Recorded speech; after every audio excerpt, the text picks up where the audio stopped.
The Brewhouse was created to capture and share with you the long history of the Genesee Brewery, but the brewery itself isn't half as interesting as the beer and the people who make it. Visit GeneseeBrewhouse.com.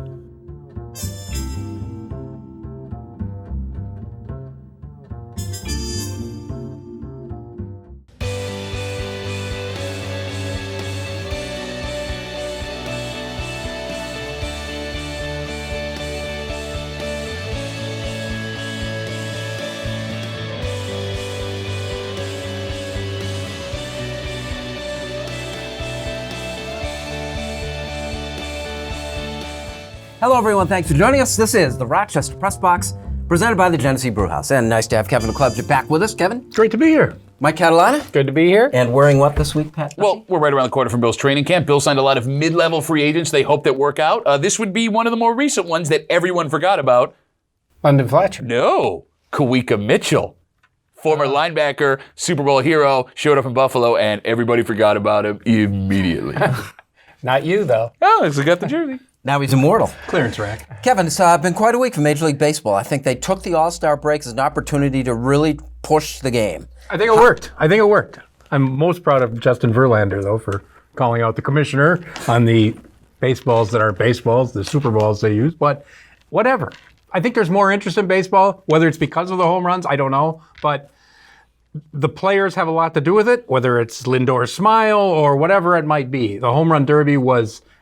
It kept me watching, and I can't say that. It's been a long, long time since I really cared what happened. Not that I cared, but it was good drama, it was good fun, it was good TV. Wound up with the right two guys at the end. Yes, and they put on a show.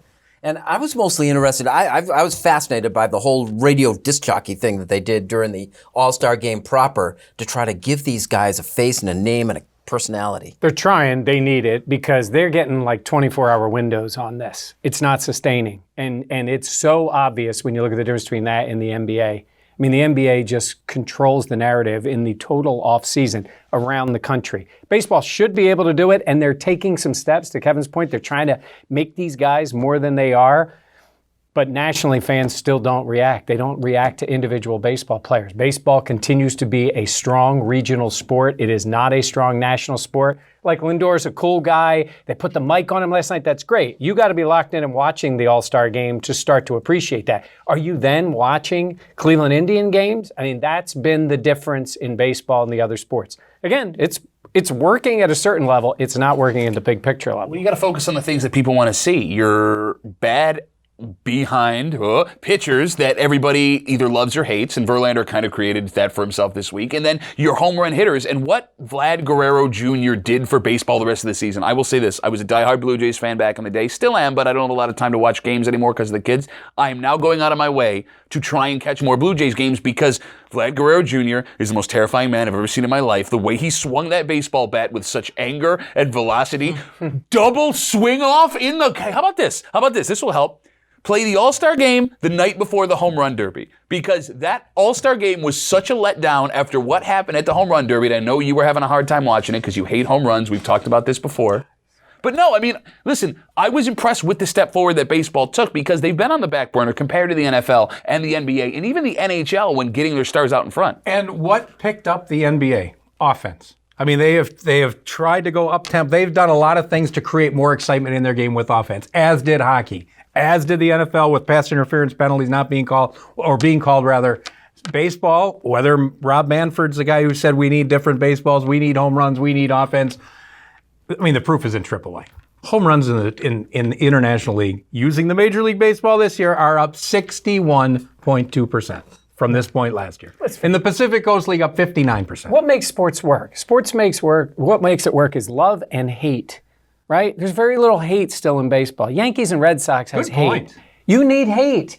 I don't think you have that in baseball as much anymore. But it's the culture. It has nothing to do with Major League Baseball. For example, let's use Yasiel Puig as an example, right? There are people that loved and hated Yasiel Puig, and it became too much for the Dodgers to deal with, and they shipped him off to Cincinnati, which might as well be the bottom of the ocean. Right? Exactly. He's gone. That's what I'm saying. Completely out of sight. So Do you think the game's hit a ceiling in regards to some of these things, especially the regionality? Yasiel Puig is in Cincinnati, right? And he's whatever, and he's having a pretty good year. You never see him anymore. Okay.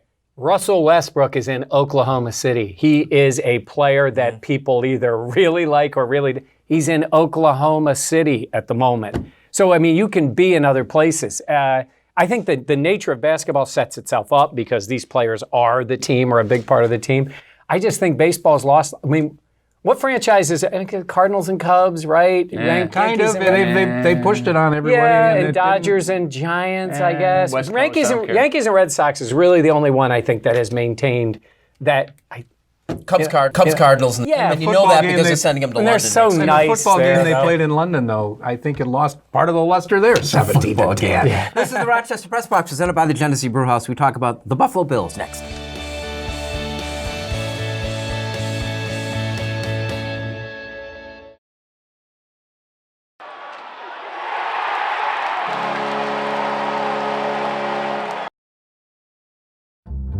The Press Box is brought to you in part by Bay & Goodman Pizza, a local Rochester favorite. Corner of North Winton and Browncroft, Bay & Goodman Pizza.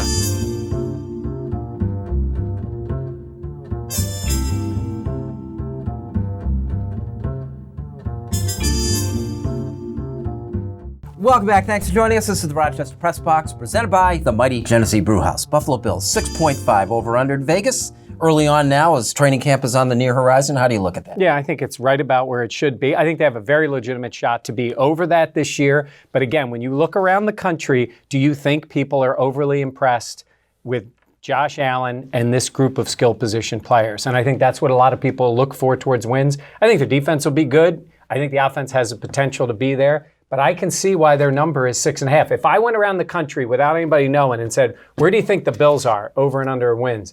I think most of the guesses I would get would be around 6 or 7.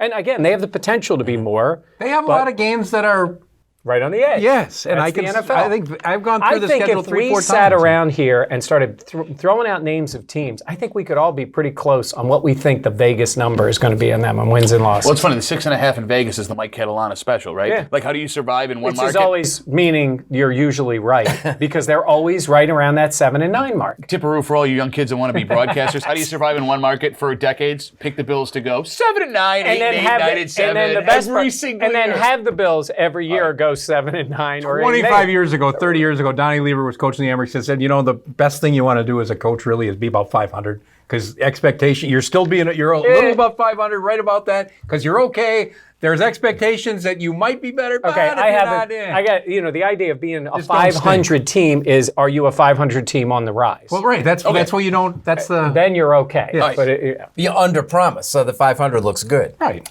There is one position that will dictate the over 6.5 or under 6.5 of the Buffalo Bills. And that position is the starting corner opposite Tre'Davious White this season. Wow. There is potential. Really not the quarterback? No. Really not it's not the quarterback? Here's why. It's the quarterbacks that you're playing against. You got Tom Brady in your division. You got a Sam Darnold that could be on the rise. And the quarterbacks in Miami, as laughable as Ryan Fitzpatrick is out there and everything that happened in Arizona with... Right. Yeah, okay. You have the potential to have 3 of the top 10 quarterbacks in the league. You're playing twice a year. If you find a corner that can play as well as Tre'Davious White opposite him, with the way that the rest of the defense is played, with the safeties that you have there, you could shut down passing games in the arguably best passing division in football. If you find a rock solid, whether it's EJ Gaines back again, we're way over 6.5, and you're looking at a playoff team. Yeah, something that makes it a good bet too, I think, is that the division is the worst division in the NFL. I mean, the Bills are supposed to be better than 2 teams. Despite this. But we don't know how it ends up mapping out. I mean, teams can do that. But if I said to you, $1,000, you got to bet, you're very confident in the over? See, right, as soon as you pause, and I'm not picking on you, as soon as you pause, tells me that they're on a good number. 6.5 is a good number. It's my wife's money, though. If it's my money, sure. Here, take $1,000. Go ahead. You like 6.5, Kevin? I do. I've gone through the schedule. I don't know how many times I've gone, well, they could win that one, but they could lose. I mean, they could win that. They got Denver. Well, Denver's at home. They should win that one. But at Dallas, well, they could win, but. And we start to see them soon. Yeah. We are the Rochester Press Box, presented by the Genesee Brewhouse. Like it or not is next.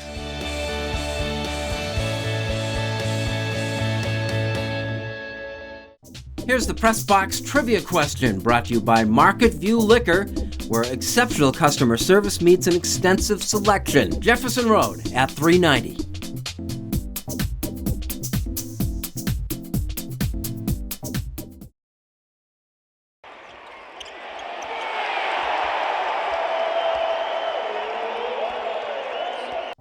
Here's a Press Box Trivia answer brought to you by Market View Liquor, where exceptional customer service meets an extensive selection. Jefferson Road at 390.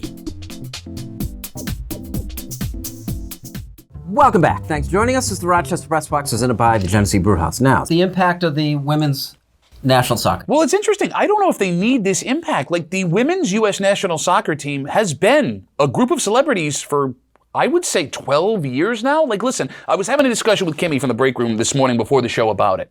I can name 6 players on the U.S. women's national team. I cannot name a single men's soccer player after the World Cup in 1994. Landon Donovan might be the only one. Who's the guy with the beard? Lawless? Exactly. Yeah, Alexi Lawless. Yes. Okay, so that's the last guy I can remember. Tony And Viola. you remember him because he's on the women's broadcast. Oh, but no, I remember Tony Viola because he tried out for the Jets as their field goal kicker. Yeah. But the point that I'm trying to make is, I don't think these women need the exposure. I think these women are not only world-class athletes, they're legitimate celebrities, and it bothers me every time that question comes up. Well, is this good for women's soccer?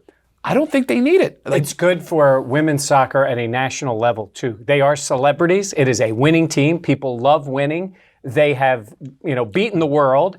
But then the next step is people translate it into a women's pro league again, and how will that work? And you lose out on all the stars on one team. You lose on everybody rooting for one team. You go to a game, we've seen it here, where you've got 4 great players, international players. It's not quite the same thing as watching the U.S. against France or the U.S. against somebody else. We've been here before. But this happens in many sports where, even if it's individual sports in the Olympic mode. Well, I don't think hockey gets I don't think the NHL gets a big boost from the Olympics. Yeah, right. sure. But Which it's is why they didn't go. It's easy to root for the U.S. or easy to root for Canada if it's your.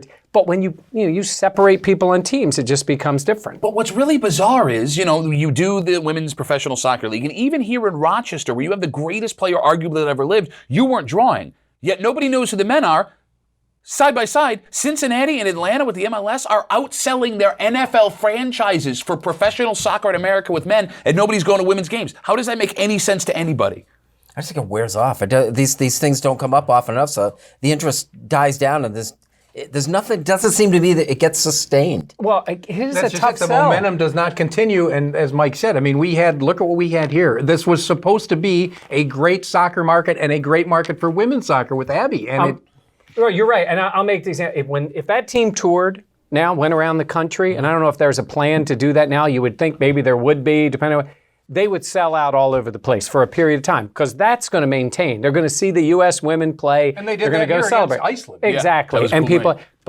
but it's tough. It is tough to go and make yourself a pro league that people are going to buy tickets for and go all the time. That is not quite the same thing. And if that's what you want. corporate America hasn't gotten behind it either, because that's a bigger part than ticket sales, and that's really what has to happen. Mr. Hockey, the Buffalo Sabres trade off Alexander. Ooh, wow, what took so long? But amazingly, they found a partner in the trade where they got value back, it seems. 8th guy picked overall. Every time I saw him, and he played mostly with the Amerks, I said, I'm looking for something special, and I don't feel like I ever saw it. Saw it in practice. You could see the special skills there. And in games, you could see great passing, pretty good hockey IQ, maybe even really good hockey IQ. Has a heck of a shot. Great shot. But I never saw the desire. I didn't see drive. Even in the NHL, you got to get hit sometime. You got to go make contact. Go to the corner. Hey, 2 perimeter for me. He might have been robbed a little bit, though. Like, this is a kid who at 18 years old Wasn't nearly ready. This is very rare that a kid can play professional hockey at 18 years old. There was something in his contract he was loaned. Long story short, he shouldn't have been in Rochester. Other than in the AHL, he could. And I think that him being promoted so quickly gave him this idea that he was on the fast track to the NHL. And when that didn't happen, his attitude soured. And you're right. Like, the desire and drive didn't seem to be there, but was the desire and drive never there, or was that sucked out of him because he thought he was being shorted in a situation? Maybe, but look at the other Swedes that like they that live came to here. regret this deal. I don't know. Donnie Granato is the new assistant coach in Buffalo. He was in Chicago the last 2 years with how do you say his name again? Nylander? No. Yeah. With the defenseman. Anyway. Yakaru, whatever. No, that's a chocolate drink. Obviously, they have insight on the kid, whether he can play. Joel Quenneville liked the guy a lot. He thought he was a defenseman on the rise on a team that had some really good veteran defensemen to lead and carry whatever. So losing Nylander is not a big deal. Whatever they got for him was better than what they had. We Are the Rochester Press Box, presented by the Genesee Brewhouse. Unfinished Business is next.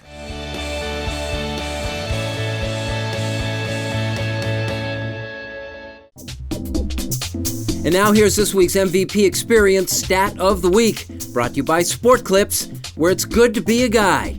No appointment ever needed.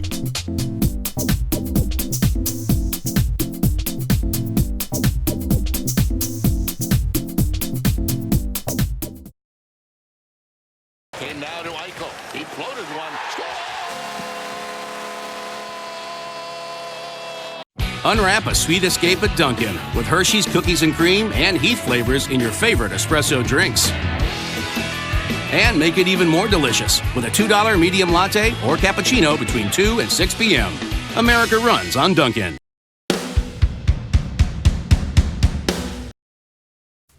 Welcome back. Thanks for joining us on the Rochester Press Box, presented by the Genesee Brewhouse. Unfinished, brought to you by Dunkin'. America runs on Dunkin'. Pat. I want to use this opportunity to do a social media experiment. Last week in this seat, I talked about how I don't care about your sports political opinion. I don't want to hear what you have to say about the U.S. women's soccer team or what's going on with Colin Kaepernick. And the guys who work here behind the scenes, great job by the way, they take the clip and they post it on Twitter, and the headline was, "Does sports belong in politics?" People started responding. Of course it does. Yes, it does. You're stupid for thinking that it doesn't. But it was obvious via that response, they didn't watch the clip. They didn't watch the video, which kind of proved my point. So I want to try something. Here's what I want the guys behind the camera to do this week. I want you to take this video clip that you're going to post on Twitter, and I want you to say, the Bills should trade Josh Allen for anything they can get. And I want you to put this clip underneath that. And I want to see how many people respond that I'm a total idiot, proving that they didn't watch this video at all. And it's an interesting social experiment on how we deal with social media and sports, because we are getting yelled at all the time, yelling at each other about how stupid we are for these opinions we have. But the bottom line is this: very few fans that are diehard sports fans really investigate what the hell they're talking about. Don't read the headline, read the article, because that thing you disagree with has nuance on the inside, and that guy that wrote it might have something good to say. We're going to see this week on Twitter how many of you people, you people. As the writers always said, I didn't write the headline. It proves that when people see Pat, they don't click to listen to him. That was mean, Mike. Anything else? Open season on Pat here.